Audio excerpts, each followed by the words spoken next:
देवियों सज्जनों नमस्कार। हम लोग कबीर के सद्गुर पर चर्चा कर रहे थे। हमने बताया आपको कि कबीर का सद्गुर ही कबीर का राम है और कबीर का सद्गुर ही जीव है। यह जीव सब में है, यह सबका सद्गुर है, यह सबका राम है, यही रम रहा है।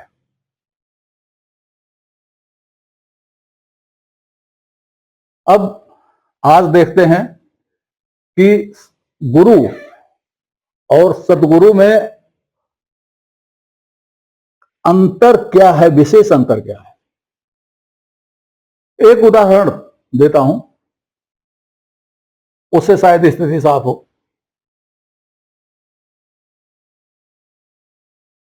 गुरु है, गुरु के पास एक कमंडल है, उस कमंडल में जल है।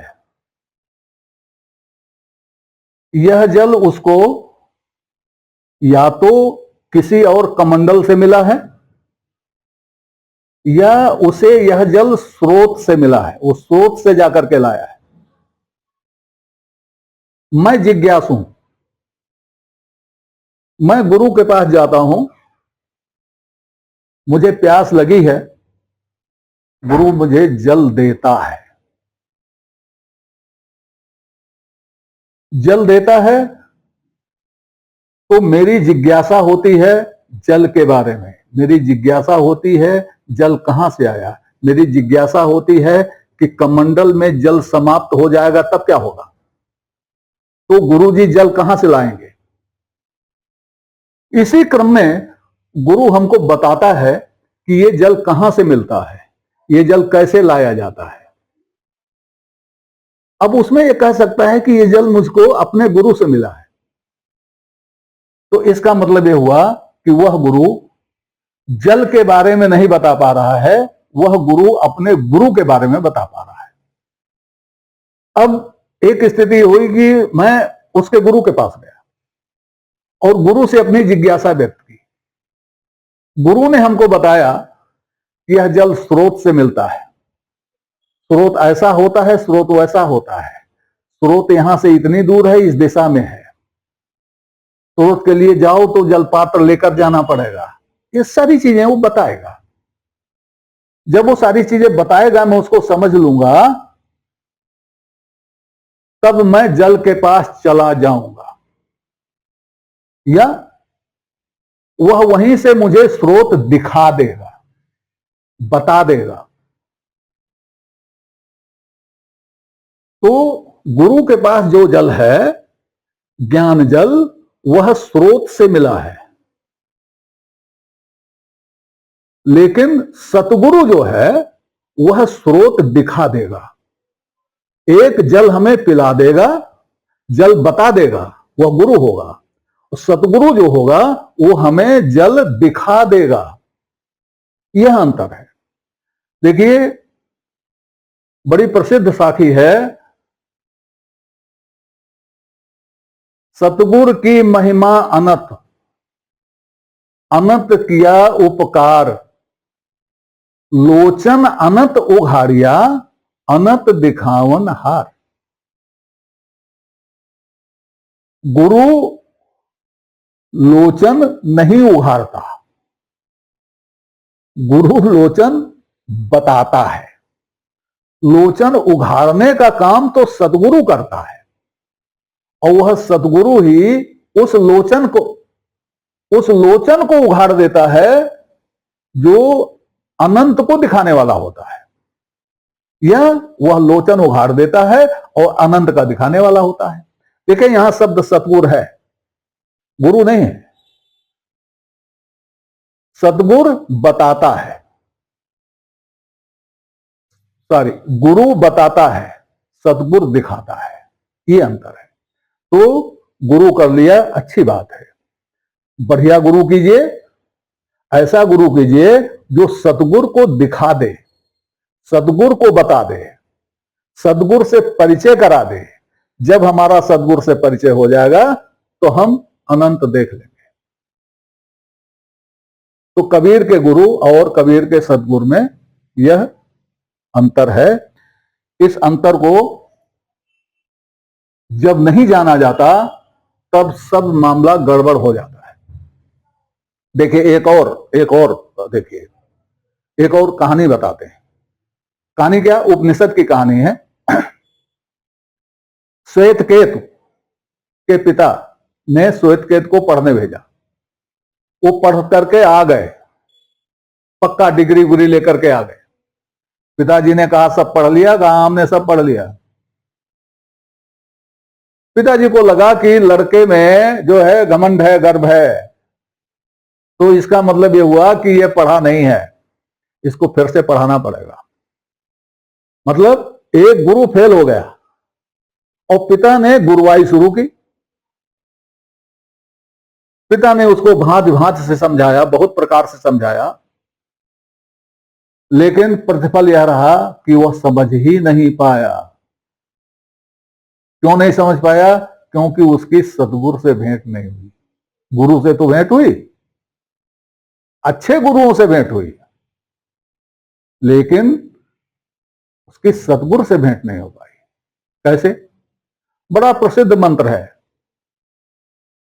सभी उपदेशों में कुछ ना कुछ आता है। स एस आत्मा तत्वमसि श्वेतकेतो। उसके पिता ने समझाते हुए कहा कि वह यही आत्मा है और हे श्वेतकेतु वही तुम हो। बहुत बड़ी बात कही थी। उस अनंत को दिखाने की, बताने की कोशिश किया, उस ब्रह्म को बताने की कोशिश किया कि ब्रह्म क्या है, लेकिन श्वेतकेतु नहीं जान पाया। ये जब आप उपनिषद पढ़ेंगे, श्वेतकेतु की कहानियां पढ़ेंगे, तो उसमें आपको पता चलेगा। तो वह नहीं जान पाया। क्यों? क्योंकि सदगुरु से उसका परिचय नहीं हुआ। सदगुरु से परिचय कोई गुरु तब करा पाता है जब वह सदगुरु को जानता हो और जिज्ञासु भी सदगुरु के को पाने के प्रयास में लग जाए। दोनों में से अगर कहीं कुछ गड़बड़ है तो फिर खेल हो जाएगा, काम नहीं होगा। अब यहां बताया कि कैसे सदगुरु से परिचय न होने के कारण श्वेतकेतु फेल हो गया। महात्मा कबीर की एक साखी है,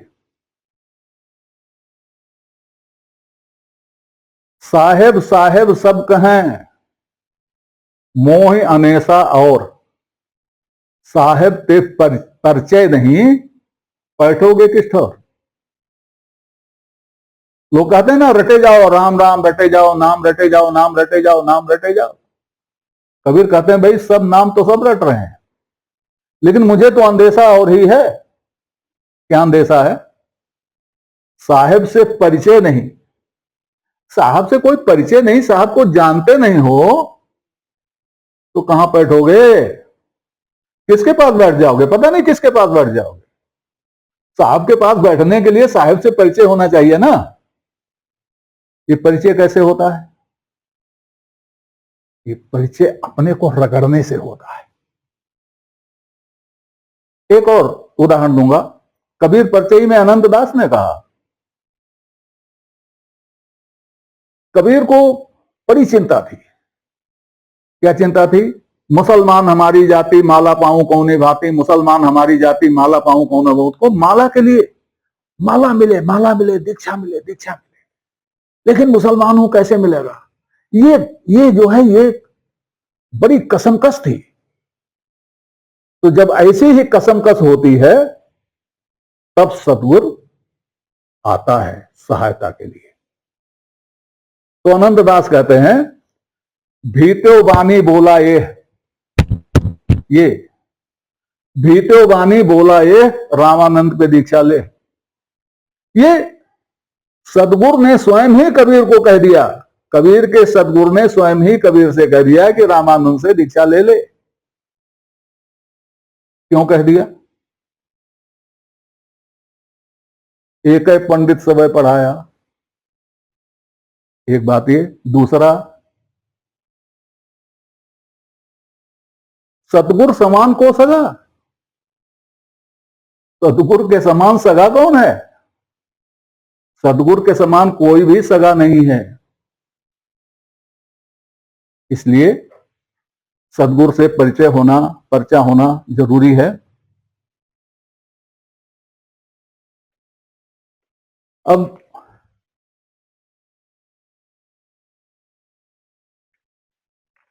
सतगुरु के बारे में बता दें।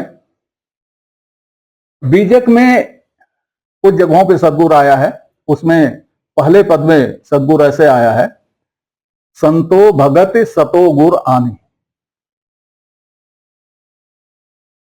मैंने जब यह पद पढ़ा और मैंने इसकी व्याख्या पढ़ी, संत परोर अभिलाष साहब की व्याख्या पढ़ी, तो नीचे फुटनोट में उन्होंने एक पंक्ति दे रखी थी, सतो गुर का संबंध स्वामी रामानंद से नहीं है। कितने पारखी संत थे वो। वैसे साधारण लोग तो कह देंगे कि कबीर कह रहे हैं कि भक्ति सतगुरु ले आए, और कबीर के सतगुरु तो रामानंद थे। नहीं, सतगुरु का संबंध रामानंद से नहीं है, सतगुरु का संबंध कबीर के उसी जीव से है। अब ये कह सकते हैं कि कबीर को भक्ति का पाठ तो रामानंद ने पढ़ाया था। जी हां, भक्ति का पाठ रामानंद ने पढ़ाया था, लेकिन भक्ति दिखाई थी उनके सतगुरु ने। जो भक्ति दिखाई थी उसी का वर्णन इस पद में वो कर रहे हैं। एक बात और समझ लीजिए, भक्ति के बहुत सारे रूप हैं। भक्ति कहते हैं कि द्रविड़ देश में पैदा हुई, महाराष्ट्र में आई, उसका एक रूप था, गुजरात में गई, उसका दूसरा रूप था, वृंदावन में आई, उसका और रूप था, आजकल जो व्याप्त है उसका और रूप है। रामानंद लाए दक्षिण से, उसका रूप कुछ था, रामानंद ने उसे समझा, वो कुछ और रूप था, जो लाए वह और था, जो उन्होंने व्यवहार किया वो कुछ और था। कबीर को भी उन्होंने पढ़ाया, लेकिन कबीर ने जो व्यवहार किया वो कुछ और था। तो ये सतगुरु की पढ़ाई का और जिज्ञासा का है असर कि भक्ति रूप बदलती रहती है।